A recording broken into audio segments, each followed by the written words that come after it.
selamat datang kembali di podcast Om Jasma. Obrolan menarik, Jaksa menjawab sebagai sahabat masyarakat. Perkenalkan, saya Natasha dan rekan saya Nurul. Nah, Kak Nurul, tidak terasa nih, Iya, kita Tasya. sudah masuk bulan Agustus. Nah, bulan Agustus ini kita memperingati hari besar negara kita. Iya, hari kemerdekaan Republik Indonesia. yang ke-80. Nah, tentunya sekarang juga suasana kemerdekaannya tuh makin terasa. Benar sekali Iya, Tasya. bendera merah putih di mana-mana, suasana merah putih menghiasi kita. Nah, ngomong-ngomong soal merah putih nih, ada satu hal menarik yang akan kita bahas di sore hari ini. Nah, untuk itu kita perkenalkan narasumber kita, Kepala Dinas Koperasi dan UKM Papua Barat. Saya sapa Bapak Dr. Randus Enos Arunggear MM. Selamat Terima kasih. datang Bapak. Terima kasih, selamat. Iya, bagaimana kabarnya Bapak? Baik-baik. Baik, baik. Alhamdulillah. Nah, hari ini kita ngomongnya santai aja ya, Pak ya. Iya, soalnya Kak Nurul. Iya Bapak, kan kita lagi mendengar nih Pak, lagi hangat-hangatnya topik soal koperasi merah putih. Nah, di sini kita mau bertanya Pak, sebenarnya apa sih koperasi merah putih dan apa sih yang melatar belakangi pendiriannya koperasi merah putih Bapak? Oh iya, Koperasi Merah Putih ini Iya Bapak. pembentukan koperasi desa atau kelurahan merah putih itu dilatar belakangi oleh komitmen pemerintah pusat dalam memperkuat kemandirian ekonomi desa, memotong rantai distribusi barang pokok dan meningkatkan inklusi keuangan masyarakat. Program ini merupakan inisiasi Presiden Prabowo untuk mewujudkan pilar ekonomi kerakyatan yang modern dan berbasis gotong royong. Berbasis gotong royong ya Bapak. Nah, kalau berbicara soal koperasi ini sendiri Bapak, apa sih Bapak manfaat dari koperasi merah putih itu sendiri?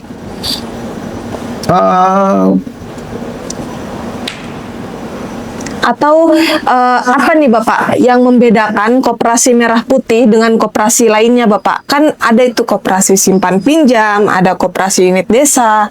Nah, itu apa sih Bapak yang membedakan koperasi merah putih ini dengan koperasi yang lain? Ya, jadi Koperasi Merah Putih ini dibentuk berdasarkan Inpres 9 tahun 2025. Inpres 9 itu lebih mengarah kepada kampung atau kelurahan.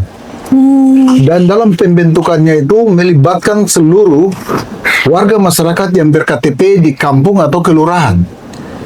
Kalau Undang-Undang 25 dia menghadirkan koperasi juga, tetapi koperasi itu hanya melibatkan 20 orang sebagai pembentukan.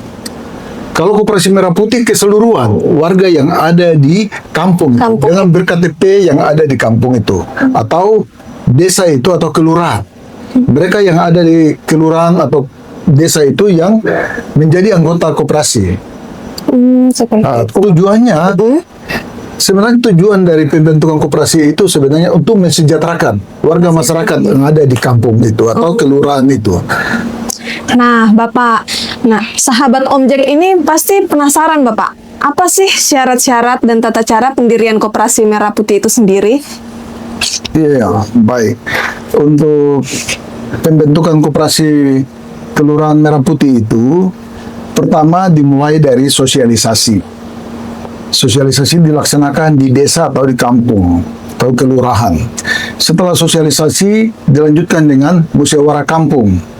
Setelah musyawarah kampung, aparat dan pendamping yang ada di kampung menyusun data pengurus koperasi itu.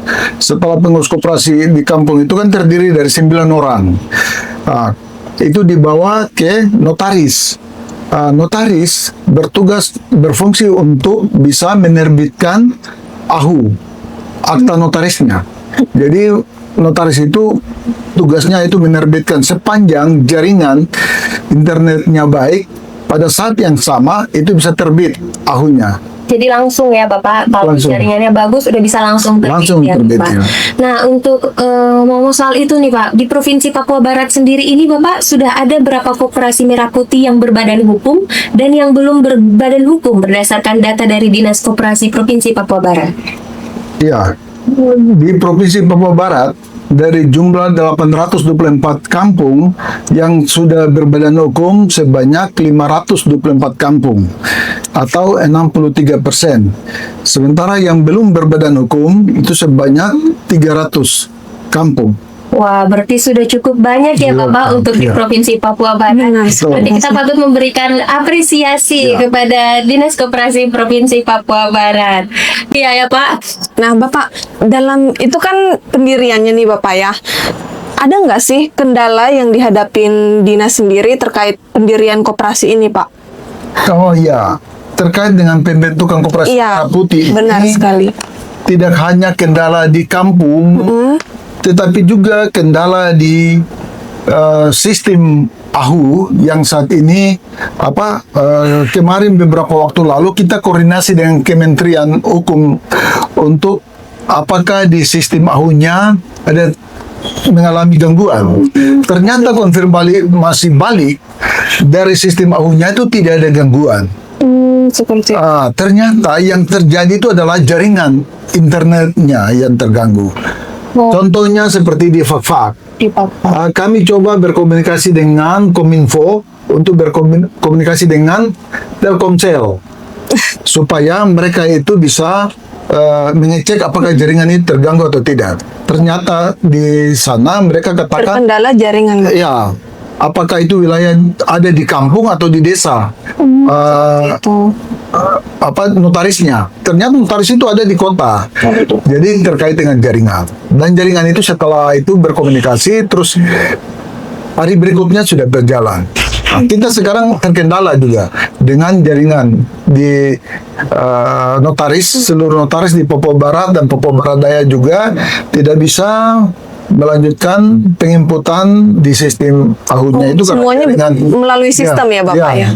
Berarti Dinas Koperasi ini tidak bekerja sendiri ya Bapak? Berarti juga memerlukan instansi lainnya atau stakeholder Betul, lainnya iya, ya Bapak? Nah ngomong-ngomong soal stakeholder atau instansi nih, dalam pembentukan dan pengawasan Koperasi Merah Putih, selain Dinas Koperasi dan beberapa stakeholder lainnya yang tadi sudah Bapak sebutkan, kira-kira instansi atau stakeholder mana lagi nih Pak yang terlibat dalam pengawasan terhadap Koperasi Merah Putih ini Pak? Ya, yang terlibat dalam pengawasan Koperasi Desa Merah Putih ini selain Dinas Koperasi, Kemenkum, juga yang paling penting Kejaksaan. Wah, berarti kejaksaan ini juga berperan penting Ya. sekali ya Bapak? Jadi kami berharap Kejaksaan juga bisa membantu mengawasi Bu. Benar Sehingga semua itu bisa berjalan lancar. Program pemerintah, program Bapak Presiden Prabowo Subianto ini semua bisa sukses. Wah, Jadi itu hanya terjadi karena pengawasannya baik. iya betul sekali Bapak. Berarti kita harus bergandeng tangan untuk demi kemajuan Betul. Koperasi Merah Putih Iya, ini ya Bapak. Wah, luar biasa sekali. Iya.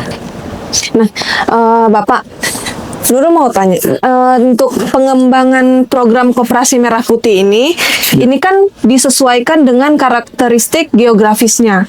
Nah, itu apa sih Bapak upaya peningkatan perekonomian masyarakatnya itu maksudnya seperti apa dalam dinas untuk mendukungnya seperti itu Bapak? Apakah dari daerah pertanian juga Iya. menyesuaikan dengan daerahnya? Atau dengan pesisir begitu Bapak? Jadi dalam pembentukan koperasi desa atau kelurahan Merah Putih, daerah kita ini kan ada daerah pesisir, ada daerah pegunungan, Benar, Bapak. ada daerah pertanian dan daerah perikanan. Betul. Sehingga koperasi-koperasi yang ada di Provinsi Papua Barat itu terdiri koperasi yang basis usahanya adalah pertanian dan juga adalah perikanan.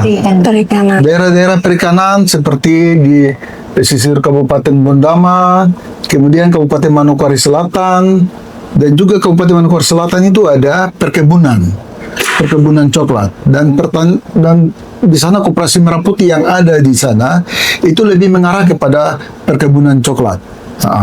Dan itu penghasilan mereka yang cukup berlimpahannya saja, pengelolaannya itu tidak tertib sebagaimana yang nantinya di koperasi desa atau kelurahan Merah Putih ini. Ini jauh lebih bagus karena melibatkan keseluruhan masyarakat yang punya produksi perkebunan itu. Jadi bisa saling memantau dan bekerja sama ya Bapak? Betul. Betul. Secara tak langsung juga meningkatkan perekonomian masyarakat ya Bapak ya. Iya. Ya.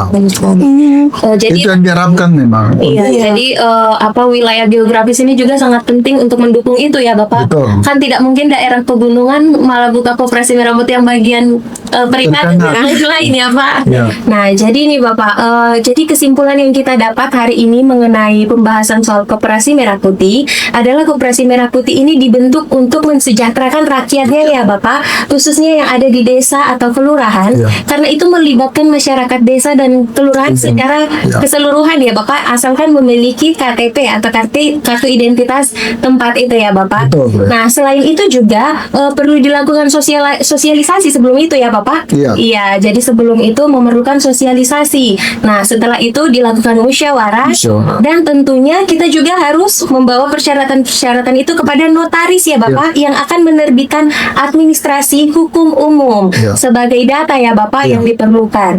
Nah berarti berikutnya ini kita perlu mengundang notaris nih. Benar Dan juga sekali, kita perlu Tasya. mengundang koperasi pengurus koperasi yang telah Siap. berbadan Ya. hukum. Nah sebelum itu Bapak mungkin kira-kira ada closing statement yang ingin Bapak sampaikan kepada masyarakat? Ya, perlu untuk menjadi ketahuan kita bahwa pembentukan koperasi desa Merah Putih ini bertujuan untuk mensejahterakan rakyat yang ada di kampung. Itu prinsip yang dibangun oleh Bapak Presiden supaya rakyat ini mendapatkan bagian kesejahteraan. Jadi tidak hanya di kota saja, tetapi kampung yang sekarang jadi perhatian.